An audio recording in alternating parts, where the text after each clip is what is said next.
그것이 만약에 우리 자녀라고 했을 때는 아, 우리 부모님이 나한테 이렇게 화를 냈었다 라는 장면을 기억하게 되겠죠.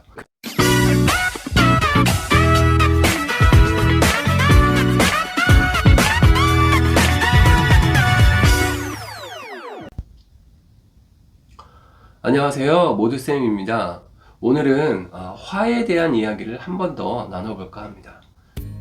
화내고 계십니까?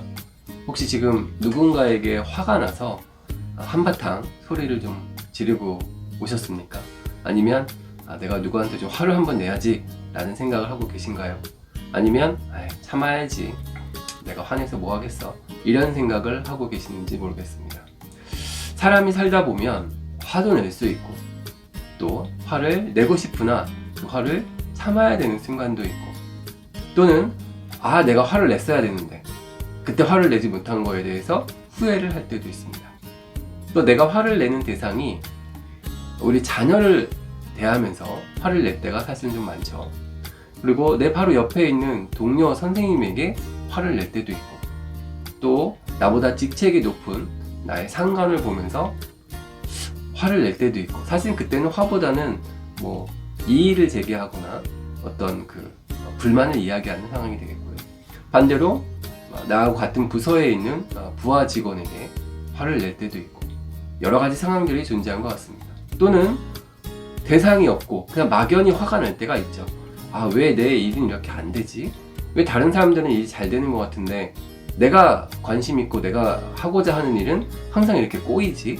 라는 생각을 할 때도 있고요.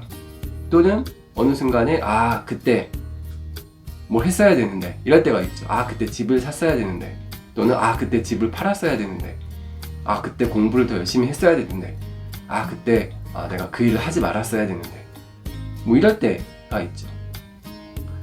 버스를 탈 때도 저 버스를 탔어야 되는데, 저 버스에서 내렸어야 되는데, 저 사람을 만났어야 되는데, 저 사람을 만나지 말았어야 되는데, 이런 여러 가지 순간들에 있어서 후회가 밀려오면서 가슴속에서 화가 넘쳐날 때가 있습니다.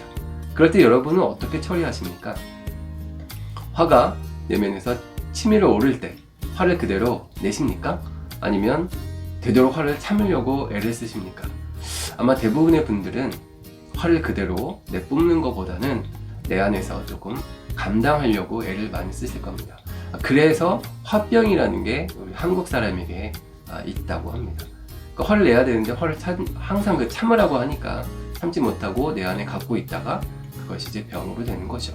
그래서 전 세계에서 유일하게 우리 또 한국 사람만 갖고 있는 병 중에 화병이라는 것이 있죠. 이런 걸 생각해 보면은 화는 자연스럽게 내는 것이, 또 내 안에 담아두지 말고 바깥으로 내보내는 것이 좋다라는 생각도 하면서, 주변에 보면 이제 외향적인 분들은 화를 잘 참지 않고 하고 싶은 말을 쫙쫙 이렇게 하는 경우가 많이 있죠. 저를 비롯한 약간 소심하고 이런 분들은 화를 잘 내지 못합니다. 그래서 화가 나는 순간에 조금 참고 내가 그때 화를 좀 냈어야 되는데 후회하는 순간을 많이 겪곤 합니다. 근데 제가 하고 싶은 말은, 화를 내는 것은 과연 누구한테 좋은 일인가 하는 부분입니다. 화를 내면은 일단 내 마음속에 화가 다 풀어지고 내 의사를 표현했으니 속이 시원합니다. 그런데 이제 돌아서는 순간에 대부분의 경우는 후회를 하게 되어 있죠. 그때 내가 왜 화를 냈을까? 좀 더 참을걸. 이런 생각을 갖게 되고, 그 화를 본 사람 입장에서는 이제 어떤 잔상이 남게 되는 것입니다.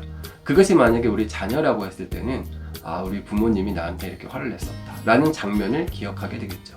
시간이 흐르면 뭐 때문에 화가 났는지, 뭐 때문에 뭘 내가 잘못했는지, 그런 것들은 사실 중요하지 않고, 화를 냈고 나를 향해서 무서운 표정을 하고 있는 부모의 얼굴만 남을 것입니다. 이런 것이 아이들이 자람에 있어서 아마 크게 도움은 되지 않을 거라고 생각합니다. 그래서 세계의 다양한 사람들의 화를 처리하는 방식을 보면 화가 났을 때 그 자리를 피하는 경우가 있습니다. 그래서 저는 그것이 옳은 방법 중에 하나라고 사실은 생각합니다. 왜냐하면 아이들을 대할 때도 정말 화가 났을 때 그 상황에서 조금 벗어나 있으면 좀 이렇게 냉정해지죠. 그리고 한 5분이라도 좀 떨어져 있으면 약간 마음이 가라앉습니다. 그리고 나서 다시 그 상황을 좀 냉정하게 쳐다보면 화를 조금 다스릴 수가 있는 것이죠.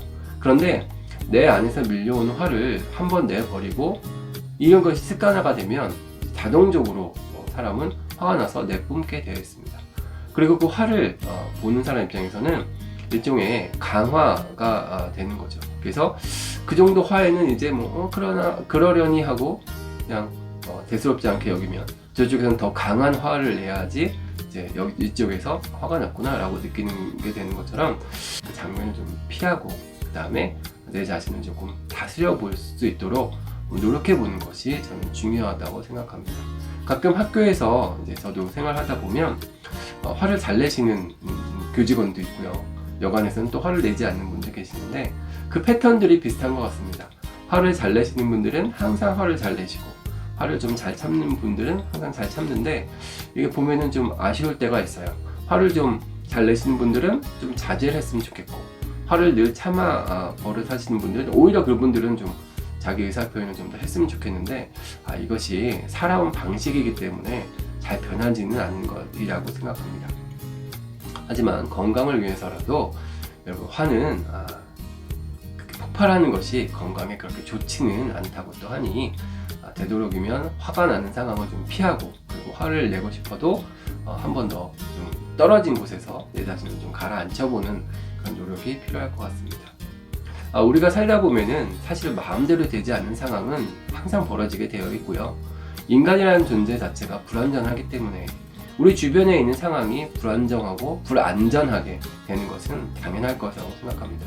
그래서 우리가 그런 기본 전제를 좀 갖고 하루하루를 산다 그러면 내가 마음먹은 대로 내가 원하는 대로 일이 되지 않는다고 해서 불같이 화를 내고 정말 사소한 걸로 지나치게 누군가를 미워하는 마음을 갖는 것 이런 것들을 조금 더 자제하는 그런 하루하루가 되면 어떨까라고 생각합니다. 물론 저도 부족하기 때문에 가끔 화를 내고 가끔 누군가를 미워하기도 하고 그런 마음을 먹습니다. 하지만 인간이니까 그런 마음 먹는 건 당연하겠고요. 그것을 오랫동안 간직하지 않도록 또 노력하는 것도 우리들의 몫이 아닌가라고 생각합니다. 날이 춥습니다.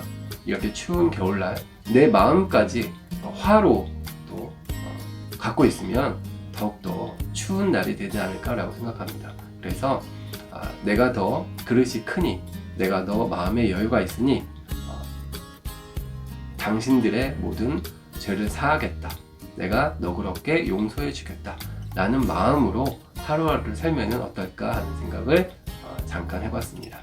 여러분 모두 마음속에 넉넉함을 가지시고 화를 다스릴 수 아는 그런 마음으로 하루하루를 보내시면 좋지 않을까라고 생각합니다. 그것이 나의 정신적 건강에도 도움이 되고 나아가서 신체적인 건강에도 도움이 되지 않을까라고 한번 생각을 해봤습니다.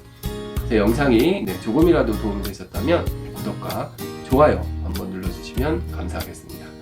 고맙습니다.